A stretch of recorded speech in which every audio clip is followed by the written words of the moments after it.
In this demonstration, we will learn how to create a brand new patient in Centricity using the scheduling module and by adding the patient via a mini registration. Start by selecting your schedule. Double-click on the time that has been selected for the patient. Presented with several choices on how to find your patient, such as the name, Social Security, date of birth, and phone. All very useful on their own, but should not be used in combination together. For instance, if a patient has changed her last name due to marriage or divorce, you may not find her in the name. If someone has typed a date of birth incorrectly by utilizing a number value that was not correct, that patient again would not present themselves. It is always best to use one method first, such as date of birth on its own, and if nothing comes up, then move along to another search method. When utilizing the name option to find your patient, less is more. Start by adding a few characters of the last name and a few characters of the first name. Coming over here to the search to look up any patients that meet that criteria. One trick with Centricity, you'll see that the status always defaults to active. In the drop-down, you should get in the habit of selecting any. This will filter through any patients that might have been put inactive by mistake or maybe even potentially made deceased by mistake. By having your filter on the any status, this should go through and look at all the patients. This will also help in avoiding creating duplicate accounts.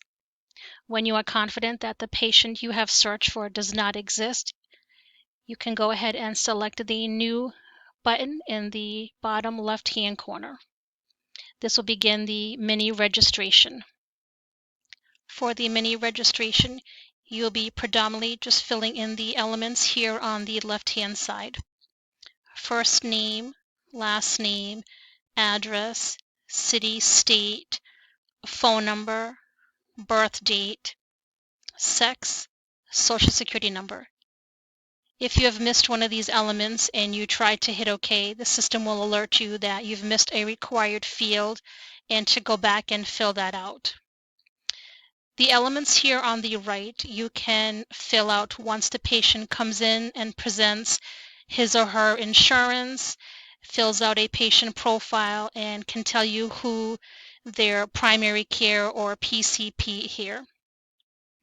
When you're working from the schedule and entering a new patient, your responsible provider is automatically gonna fill out because it's pulling in who you're scheduling that patient with.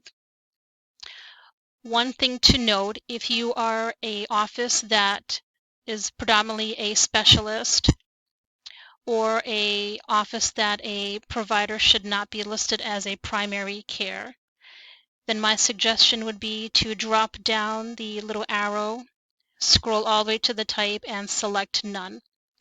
This will ensure that you have not identified a primary care physician to a patient, such as a cardiologist, dermatologist, and so forth.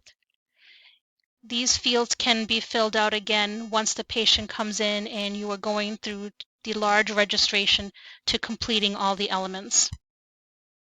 The idea of the Mini-Reg is find your patient, they do not exist, and you want to create them so that you can get them on the schedule. Once you have accomplished that, you would go ahead and hit OK, and now you've created a brand new patient using the mini registration. Our next video, we will tackle how to enter and complete a full registration, including insurance, guarantor, contacts.